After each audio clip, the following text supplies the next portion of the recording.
અમદાવાદના પ્રહલાદનગર વિસ્તારમાં આવેલા ઇન્દ્રપ્રસ્થ 5માં નવલા નોરતાના દિવસોમાં સોસાયટીના નેજા હેઠળ સતત 9 દિવસ સુધી મા અંબાના ચાચર ચોકમાં ગરબાની રમઝટ બોલાવેલ।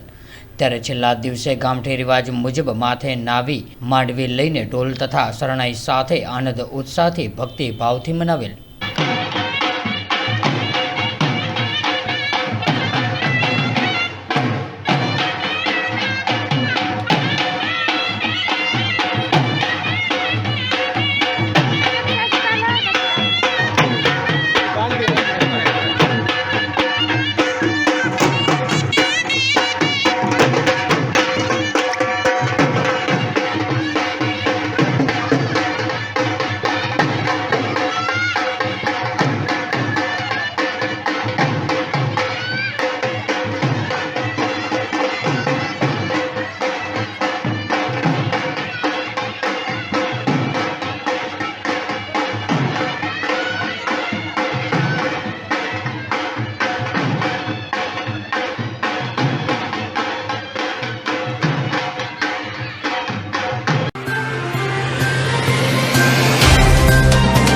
तो व्हाट्सएप, ट्विटर, फेसबुक, इंस्टा जहाँ भी आपका अकाउंट है, इसे शेयर बटन के द्वारा वहाँ पर शेयर करें।